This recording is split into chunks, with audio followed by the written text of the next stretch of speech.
ఇదే కదా కథానందలహరి, ఇది కమ్మని కథల లాహిరి,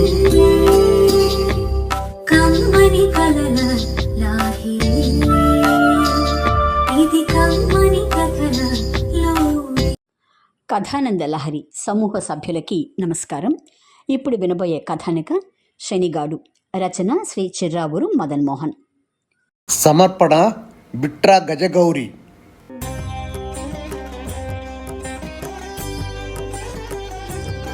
రామారావుకి టూర్లు వెళ్లే సేల్స్ జాబ్.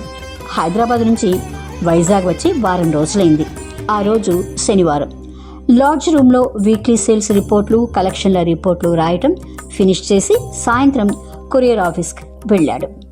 అక్కడ ఓ 70 ఏళ్ల పైన ఉన్న ముసలి వ్యక్తి కవర్లు సార్టింగ్ చేస్తున్నాడు.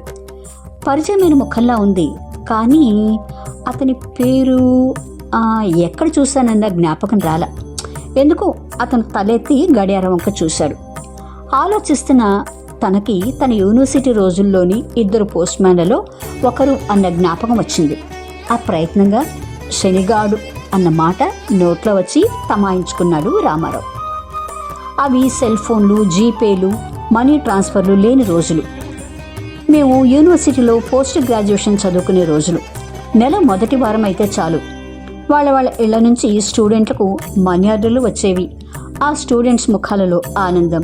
ఆ పోస్ట్ మ్యాన్ సంచిలో నుండి 100-200 స్టూడెంట్స్కి ఇవ్వటం, వాళ్ళిచ్చిన 5-10 తన జేబులో వేసుకోవడం పరిపాటి. అతనిపై ఓ తెలియని గౌరవం. 11 నుంచి 2 దాకా డ్యూటీ. అతన్ని అందరూ పోస్ట్ మ్యాన్ పంతులు అంటారు. అసలు పేరు ఎవరికి తెలియదు. కారణం, ఎవ్వరికీ అతని పేరుతో పని లేదు. అతను తెచ్చే మనీ ఆర్డర్తోనే పని. నెలకొకసారి అతనితో ఇంటరాక్షన్, అంతే. ఆపై అతనెవరో తామెవరో, ఇదే వారిలో ఉన్న మానవ సంబంధం. అదే క్యాంపస్లో ఇంకో పోస్ట్ మ్యాన్, ఉత్తరాలు మాత్రం సరఫరా చేసే అతని పేరు శనిగాడు. అతని అసలు పేరు ఎవరికి తెలియదు. అతన్ని చూస్తేనే అందరూ ముఖం చాటేసుకుపోతుంటారు. కారణం, అతను తెచ్చే ఉత్తరాలలో వివరాలు డబ్బులు పంపడానికి ఆలస్యం అవుతుందనో, వారి ఇళ్లలోని అనారోగ్య విషయాలు, కష్టాలు, మరణాల వంటి వార్తలు ఉండేవి. నిజమే మరి. డబ్బులు పంపితే ఎంఓ ఫారంలోని మంచి వార్తలు ఏం రాయాలో అది రాసేస్తారు. కానీ కార్డు, ఇండియన్ లెటరో, కవరో వచ్చిందంటే ఏదో గంభీరమైన వార్త ఉందనే అర్థం. వచ్చే ఉత్తరాలలో అంతా విషాద వార్తలే ఉంటాయని కాదు, 1-2 మంచి వార్తలు కూడా ఉంటాయి. కానీ ఎక్కువ వంతు బరువు బాధల వార్తలే ఉండేవి. ఇవన్నీ ఒక ఎత్తు అయితే, మనీ ఆర్డర్ తెచ్చే పోస్ట్ మ్యాన్ పంతులకిచ్చే అనవసరమైన గౌరవం అతన్ని కలవరపెట్టేది. అందరూ చదువుకున్న వాళ్లే, పై చదువులకు వచ్చిన వాళ్లే.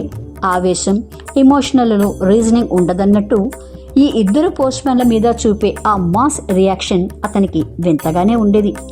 కారణం, ఇదొక రిలే రేస్లా సీనియర్లు జూనియర్లకు, ఆ జూనియర్లు సీనియర్లు అయి వారి జూనియర్లకు అందించే విషబీజం. మనీ ఆర్డర్లు వచ్చిన ఆ పోస్ట్ మ్యాన్ జేబులో నుంచి ఇవ్వలేదు. అలాగే మంచి చెడు వార్తలు వచ్చినా అవేమీ ఆయన సృష్టించినవి కావు. అయినా ఆ విషయం ఆ విద్యార్థుల మనసులలో ఆ దశలో ఎక్కలేదు, నాతో సహా. నేనేమీ ఎక్సెప్షన్ కాదు. అది ఒక అభిశాపం. మెల్లగా నన్ను అతనికి పరిచయం చేసుకుని అతని క్షేమ సమాచారాలు అడిగా. పోస్ట్మెన్గా రిటైర్ అయ్యి ఈ కొరియర్ కంపెనీలో చేరా అన్నాడు. కాలం మారింది. సెల్ ఫోన్లు, అందులో జీపేలు, టెలిగ్రామ్లు, వాట్సాప్ మెసేజ్ల ద్వారా ఉత్తర ప్రత్యుత్తరాల ఉనికి తగ్గింది. నా బాధ తీరింది అని బరువుగా నిట్టూర్చి బాధగా నవ్వాడు. ఈ శనిగాడిని జ్ఞాపకం పెట్టుకుని పరామర్శించిందే ఎక్కువ సార్. అతని కంట్లో నిజాయితీ కొట్టొచ్చినట్లు కనబడింది. ఎందుకో రామారావుకి అతన్ని కౌగలించుకోవాలనిపించింది. అతనికి తను షేక్ హ్యాండ్ ఇచ్చి ఆ సాకుతో కౌగలించుకున్నాడు. ఆ క్షణంలో ఇద్దరి కంట్లో 2 కన్నీటి బిందువులు ముత్యాల్లా తడుక్కుమన్నాయి. అవి ఆనంద బాష్పాలా, ఆవేదన బాష్పాలా తెలియలా, కానీ రుచి మాత్రం ఒప్పగానే ఉన్నాయి. శనిగాడు కథానిక విన్నారు. రచన శ్రీ చిర్రావూరు మదన్ మోహన్. సమర్పణ బిట్రా గజగౌరి.